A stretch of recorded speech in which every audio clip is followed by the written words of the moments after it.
The judges ready? Timer. We've got to do more to ensure that people who work full-time are not living in poverty, and that the massive gap between rich and poor, which is fundamentally un-American, is somehow dealt with. Eric Schneiderman. Good morning. My name is Kate Nystrom, and I affirm the resolution. The U.S. government has the obligation to lessen the economic gap between its rich and poor citizens. Observation 1. Definitions. U.S. A constitutional republic in North America. Constitutional republic. A form of government in which officials are elected by citizens to lead them as directed by their country's constitution. Government. The organization through which a political unit exercises authority and performs functions. Obligation. Something by which an organization is bound or obliged to do certain things and which arises out of a sense of duty or results from the law. Lesson. To shrink in size, number, or degree. Economic.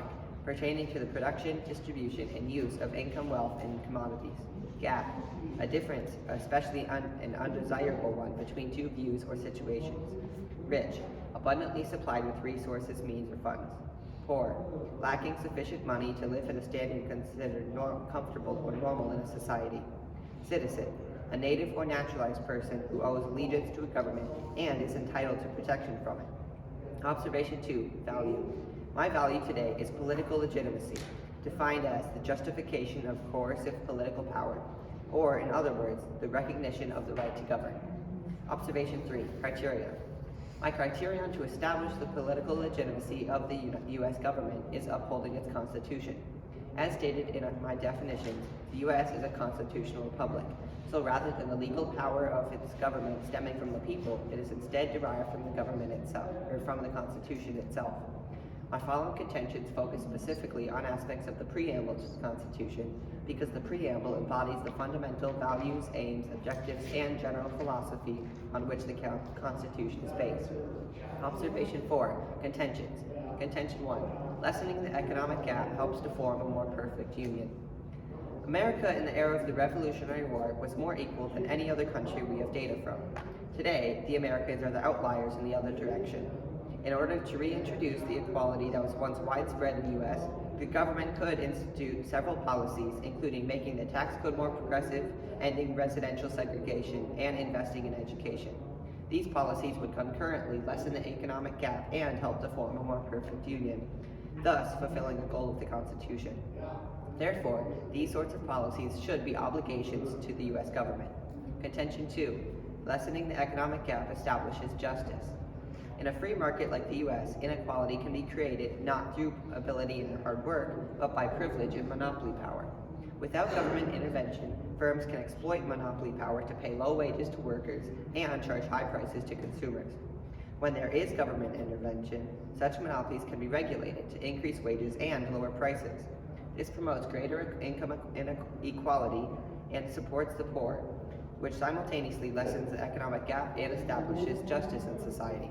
Therefore, the U.S. government should be allowed and furthermore obligated to lessen the economic gap. Contention 3. Lessening the economic gap ensures domestic tranquility. Studies establish a positive relationship between income inequality and crime. Poor members of a society may be more likely to suffer from resentment and hostility as a result of their economic position or competition over scarce resources or jobs, which results in a higher propensity for criminal behavior. Additionally, inequality increases the incentive to commit crimes because there are fewer methods of lawfully obtaining resources.